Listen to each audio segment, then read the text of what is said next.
going to tell you a little bit about this concept of magnetic cities. As you heard from my bio, I live in a place called Victoria, British Columbia, and it pulled me, I used to live here, and it pulled me all the way across the country a long time ago with its magnet, and we've worked on making it more and more powerful ever since, and so I'm going to tell you a little bit about that. But first, a little background on where I came from. So I grew up just on the other side of Lake Simcoe in Keswick. I lived there, and I think it's fair to say that there's not a person in my family that doesn't live 3 hours from where I'm standing right now, except for me. And so I have a lot of roots here. I spent many summer vacations at Wasaga Beach, and I even remember riding this concrete slide down Blue Mountain back in the day. And so I was really excited about the opportunity to come here, and I thought to myself, Collingwood probably has what it takes to be a magnetic city, and so it seems like a good place to be. And I was walking down the street, Yates Street in Victoria. It was a sunny day, as there are often, and then I get this phone call from Chris, and he's like, "We want to have you come out and do a TED Talk about what you guys have done in Victoria. We've heard a lot about it." And cut to now, I've had several beers with that panic monster that hangs out with my gratification monkey, and now I'm standing here almost able to say that I have done a TED Talk, and so we're closer to that goal. The last time I was here was in 1996, and I came here to go skiing, as many people do. I remember it vividly. I don't remember every ski trip I ever took, but I remember that one because I just had a cast cut off this arm and 24 stitches, well, only 8 actually on the outside taken out of this elbow, because I'd just come back from Banff. It was the first time I'd gone to Banff, and apparently snowboard jumps have categories of classes, and there's something called a Class 5 jump, and it gets a big, so I didn't even know they came in classes, and I was on skis, and I lost, and so that's how I ended up all decimated. I finally got everything off, and I was able to come skiing, and I visited your city, and that was the last time I was here. But that Banff trip was actually started in motion, quite a few changes in my life, and I remember flying off to Banff, and you pull out a magazine, look for something to read, something to pass the time, and there's an article in there, and there's a picture of a castle covered in ivy, and if you've seen X-Men, it's Dr. Xavier's School for the Gifted in the movies, but that's Royal Roads University, and they had a new business school that had just launched. That appealed to me. It was new, it was different, it had a castle. That seemed like that might be pretty cool, and up until that time, I'd only been a couple other places. I'd been to Disneyland, and I'd been to Hawaii. Now, Hawaii probably planted some seeds in my mind about islands in the Pacific and the Polar West, but besides that, it had been 10 years since I'd been anywhere. And so after going through all that, I flew home from Banff, and I was much worse for the wear, but things were going great for me here. I had gotten off to a decent start. I was a full-time student at Trent University. I was a city councilor in Georgina, where I lived in Keswick. I had a small publishing company that I was running, and I was even doing sort of regular spots on the CBC's morning show, Ontario Morning. And so I had opportunities here, and things were good. The following year, a buddy of mine, right before exams, which this is a good time to take off, said, "Hey, I'm going to go off to Western Europe and backpack a little bit." And so I bought a train pass and got a backpack and skipped my accounting exam, and I took off to Western Europe for a month, and it changed my life. While I was there, I learned a lot about foreign lands and getting around. I learned an appreciation for architecture for the first time. I was exposed to just massive cities. Up until then, Toronto, center of the universe, as we're often told, was really the biggest place I had been. And there was this realization while I was there on that trip that I was going to change my priorities and my values. And what happened was I was 26 years old, and I was thinking I was going to be a lawyer. I thought I was going to be a lot of things. All of them sound noble and laudable and make moms happy. And that time, I thought I was going to be a lawyer. And I stood in the middle of Monte Carlo. And Monte Carlo is just a strikingly beautiful place. It's a principality in France. Well, it's a principality surrounded by France. It's not part of France. They'd like you to know that. And it's beautiful. And it's manicured and pristine. There's escalators outside. The cheapest car I saw, I think, was a BMW 7 Series, and Ferraris as far as the eye could see. There was a harbor full of yachts, billions of dollars in yachts, and I stood there and I thought, so no matter what Jones you're keeping up with, there's always another Jones. There's always another Jones. There's always another place you're going to go. And so it changed me forever. My priorities changed and my values changed. And I was no longer going to be worried about the material things or be a nomad that just chased opportunity. I wanted to chase experiences like the one that I was having. It started to pull me into a different direction. Fortunately for me, a year later, another friend was going on a trip, and they were off to Victoria because they'd been accepted to the University of Victoria's law program. And I thought, that sounds like a good way to spend spring break. So I got on a plane, and I stepped off that plane. And at that time, I knew from what I'd learned in grade 10 geography class, or maybe it was younger, that it was on an island. That was the capital of British Columbia. That's all I knew. I didn't know much, but my grandmother had just come back in '96, and she told me that they had a huge snowstorm. and that was unusual, that they don't get snow. That sounded interesting. And that they're not prepared to move any snow, let alone 3 feet of snow. And I can tell you now, as a resident of Victoria, people still talk about the storm of '96 today. Like, it is like the Great Depression to Victoria. So I stepped off this plane. It's February. I've just flown from Peterborough in the peak of winter, and I think to myself, so this is actually a place, and this is in Canada. Like, I want to be a Canadian, but I can't believe it's February. It's 15 degrees. It's sunny. Mountains everywhere. I'm going golfing that afternoon. I'm like, I think I might like it here. I could go on and on about what I love about Victoria, and I will a little bit more later. But suffice it to say, there was another pull that changed the direction of my life. This magnet was starting to pull me in. And I'd found that the place resonated with me. And that very week, I filled in an application for that school with the Ivy and the Castle at Royal Roads. And then the following year, I transferred to their Bachelor of Commerce program. At that time, what you think of Victoria, probably still today, was largely true. A lot of people still think of what it was 40 years ago, a government town, retirees, lots of tourism. And there's this great saying that we propagate more than anybody else, the newlywed and the nearly dead. That's what people love to describe. And that was largely the case. But things have changed a lot in Victoria. Now, tech is our #1 industry. It's $4 billion a year, and we have 904 tech companies with 15,000 direct employees. Tourism is still thriving and growing. We have more restaurants per capita than anywhere else in Canada, which is really fun. San Francisco has more than us per capita in North America, but they're the only ones. I like to say you can't throw a taco in Victoria without hitting a coffee shop, and you can't throw a latte without hitting a taco shop. It's prolific. It's the cradle of the craft beer revolution. A lot of people don't know that the first brew pub in Canada was in Victoria, and there's 13 craft breweries going strong there today. And I can also tell you that if you ever come to Victoria, if you come to visit me, and you show up at a party, and you bring any kind of major brand that isn't made in Victoria, they will ask you to leave. There's over 1,200 live music shows a year. There's 29 art galleries. There's 10 live theater venues. And still we have 1 acre of parkland for every 20 people. 33% of the people walk or cycle to work. And 365 days of the year is barbecue season. So that's the end of the commercial. I get carried away, but I have to lie on that because really what I'm doing is I'm saying to you that there's a thing called a magnetic city, and a lot of places can be a magnetic city. It takes a little bit of work to build the things.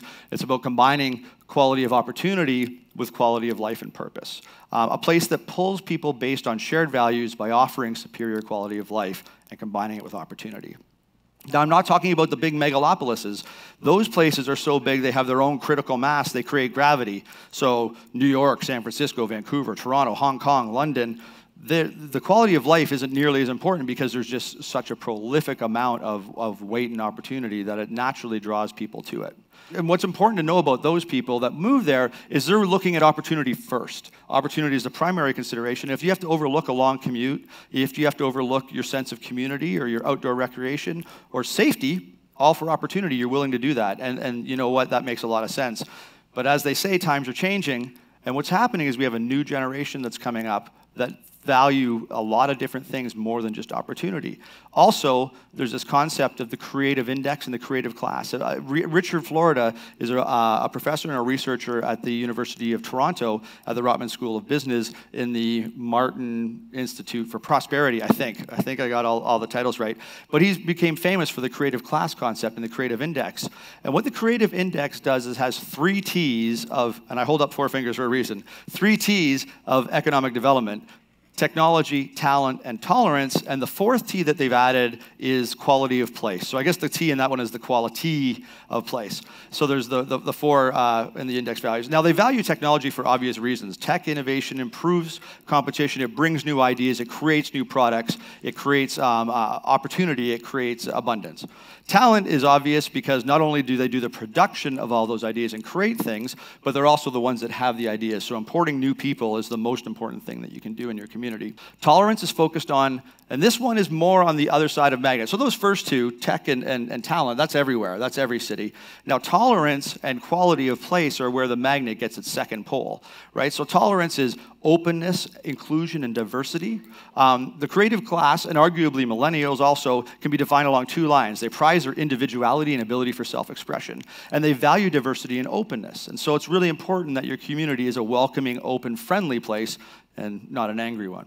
The fourth T, quality of place, is where it really lands for me because it's the places that I love. They talk about social and cultural things like museums, libraries, theaters, and restaurants and bars, all the things that I just listed. They also look at the civic engagement. How proud are people of their community and how involved are they? Because they're an important engine to building any community and powering up your magnet.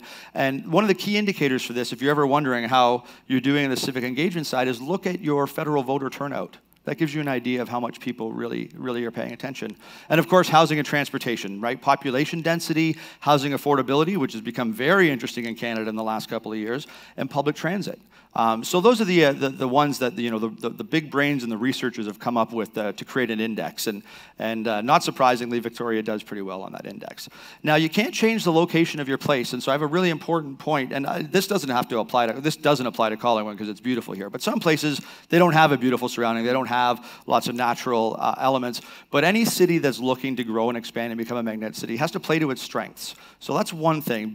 Whatever you have, amplify that, and don't spend your time trying to be the next whatever. The number of times people said we want to be the next Silicon Valley to me is just agonizing because it's such a foolish idea.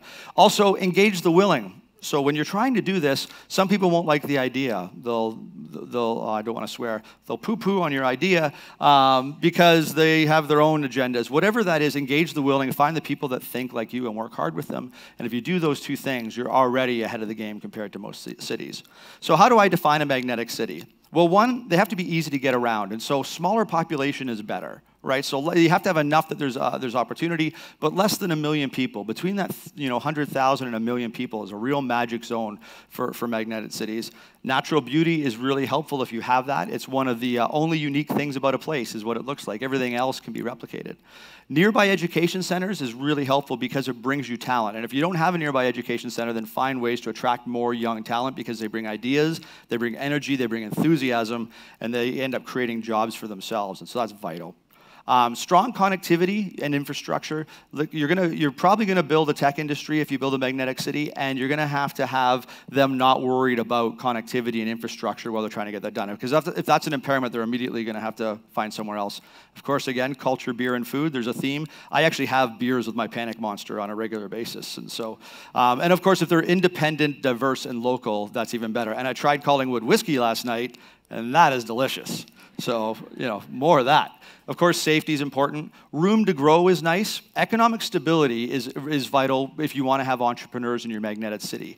So in Victoria, we have the government and we have tourism as two of the pillars of the economy. What's great about that is they're reliable, they're repetitive, and somebody in the household can work in government or at the university or in tourism, then the other one can go and take risks and try and slay dragons and create companies. And so that stabilizing force per household is really good. And of course, if you have a strong tourism industry, then that's a really good sign that you're going to have an easier time attracting people. Because if people are willing to pay to visit it, they're probably willing to live there, right? And so all of that leads to low unemployment. Technology provides some good, fun jobs. So start having startup meetups or other groups, user groups. Start encouraging ladies learning code. Get that started in your community because the next workforce are the ones that are going to create the companies and create your burgeoning, thriving tech sector. And finally, if you can at all arrange it, not being caught in the shadows of a nearby monster city, one of those ones with all that gravity, is really helpful. Because, like for example, Santa Cruz once came to visit me, and we spent days together, and I was saying, this is what we've done over the last 20 years. And they're like, we're going to go do all of that. And I said, one thing you have to figure out is how you get out of that shadow. You're 2 hours away from San Francisco, and so that magnet, or that gravity is just pulling them against your magnet, and it's a real struggle, but they're doing some great things there. Examples of great magnetic cities that I've seen are Boulder, Austin, Portland, Granada, Spain, Reykjavik, Iceland, Helsinki, Lisbon, Bratislava, Santa Cruz, I just mentioned, Wellington, and I think one day soon, Collingwood.